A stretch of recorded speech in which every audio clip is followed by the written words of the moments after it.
15वीं सदी के महान संत कबीर, एक ऐसा नाम जिनकी शिक्षाएं आज भी धर्म की सीमाओं को लांघ जाती हैं।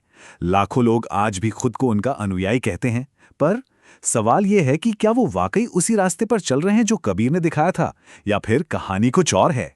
क्या हो अगर सदियों पहले ही उनकी विरासत में एक ऐसी दरार पड़ गई थी जिसके बारे में खुद कबीर ने ही बता दिया था। कबीर के लिए शब्द का मतलब था परम सत्य, मोक्ष का रास्ता। और ये कहावत कहती है कि असली साधक वही है जो इस शब्द को भेद दे। पर सोचिए, क्या हो अगर उस शब्द को ही, उस असली ज्ञान को ही बदल दिया गया हो। आज हम एक ऐसे ही दस्तावेज के आधार पर बात कर रहे हैं जो ठीक यही दावा करता है। ये दस्तावेज कबीर पंथ की सदियों पुरानी मान्यताओं को सीधे सीधे कटघरे में खड़ा कर देता है। और यही वो सवाल है जो इस पूरे विश्लेषण के केंद्र में है। जरा सोचिए, क्या ऐसा हो सकता है कि मोक्ष का पूरा आध्यात्मिक मार्ग, जिस पर लाखों लोग पूरी श्रद्धा से चल रहे हैं, वो असल में अपने असली लक्ष्य से भटक चुका हो? चलिए इस बहुत बड़े दावे की गहराई में उतरते हैं और देखते हैं कि इसके पीछे का तर्क क्या है। तो इस पूरी गुत्थी को सुलझाने के लिए हमें एकदम शुरुआत में जाना होगा, मतलब उस समय जब संत कबीर ने अपनी आध्यात्मिक विरासत को आगे बढ़ाने का फैसला किया। उन्होंने ये जिम्मेदारी किसे सौंपी? वो कौन था जिसे ये मशाल आगे ले जानी थी? क्योंकि असली कहानी की जड़ें यहीं से शुरू होती हैं। तो ये पूरी कहानी घूमती है कबीर पंथ के चारों ओर।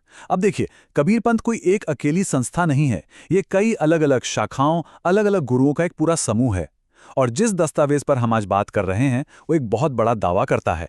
वो कहता है कि इन सभी शाखाओं में से सिर्फ और सिर्फ एक ही असली है, और बाकी सब सिर्फ एक भ्रम, एक भटकाव।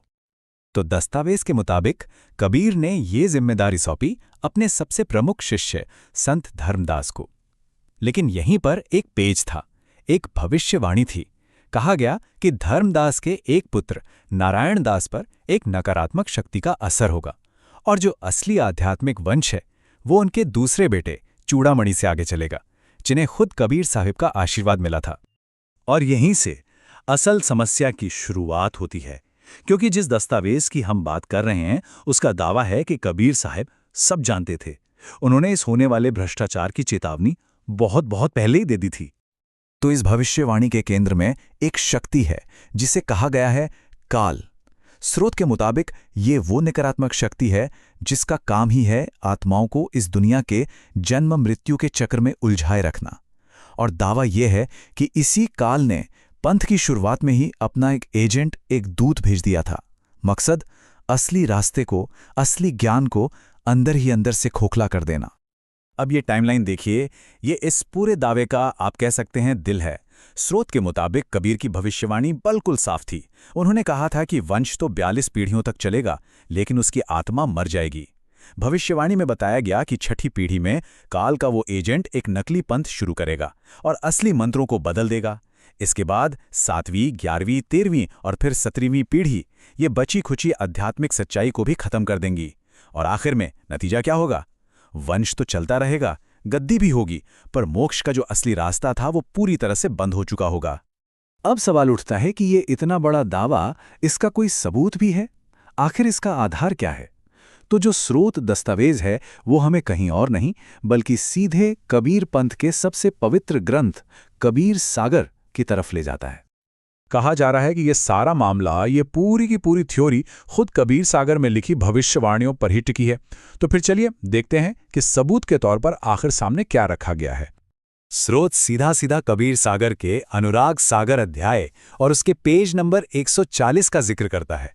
उसका तर्क है कि वहां साफ साफ लिखा है कि एक टकसारी पंथ आएगा जो छठे गुरु को गुमराह करेगा और असली मंत्रों की जगह नकली मंत्र दे देगा। और फिर दस्तावेज एक और बड़ा दावा करता है कि ये मिलावट आज भी दामाखेड़ा वंश में चल रही है, जहां भक्तों को गलत आरती और अधूरे मंत्र दिए जा रहे हैं।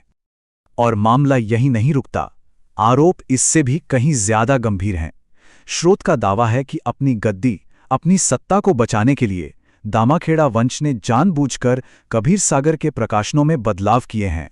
मतलब कुछ छंदों को या तो हटा दिया या बदल दिया, ताकि आम अनुयायी तक इस भविष्यवाणी की सच्चाई कभी पहुंच ही ना पाए। तो सवाल यह है कि अगर रास्ता सच में भटक गया है, अगर सब कुछ मिलावटी है, तो फिर समाधान क्या है? क्या कोई उम्मीद है? दस्तावेज के मुताबिक बिल्कुल है, और इसका हल भी उसी भविष्यवाणी में छिपा है जहां समस्या का जिक्र था। और यहीं पे आकर पूरा विवाद दो हिस्सों में बढ़ जाता है। सवाल ये है कि असली आध्यात्मिक उत्तराधिकार क्या है? क्या ये खून के रिश्ते से मिलता है या फिर सच्चे ज्ञान से?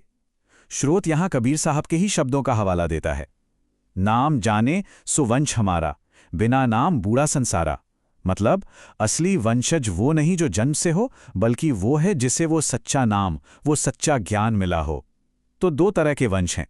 एक है बिंद वंश, मतलब खून का वंश, जो दस्तावेज के मुताबिक अहंकार और भ्रष्टाचार की जड़ है। और दूसरा है नाद वंश, मतलब शिष्य परंपरा का वंश, जो ही एकमात्र सच्चा और प्रामाणिक मार्ग है। दस्तावेज ये दावा करता है कि कबीर सागर में एक उद्धारक की भी भविष्यवाणी की गई थी, एक ऐसा सच्चा संत जो इस पूरी बिगड़ी हुई व्यवस्था को ठीक करने आएगा, और वो किसी और वंश से होगा।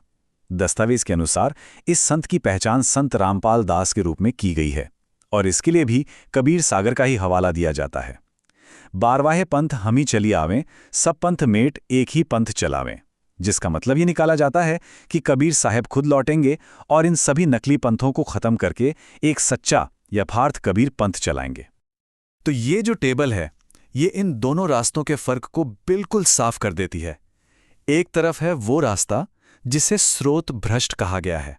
वहां वंश खून से चलता है, अधिकार विरासत में मिलता है, मंत्र झूठे और बेअसर हैं, और लक्ष्य सिर्फ दुनियादारी और मान बढ़ाई है। और दूसरी तरफ है वो रास्ता जिसे सच्चा कहा गया है। यहां वंश शिष्य परंपरा से है, अधिकार सच्चे आध्यात्मिक ज्ञान से मिलता है। यहां असली सतनाम और सार शब्द है, और इसका एक ही लक्ष्य है, सच्चा मोक्ष।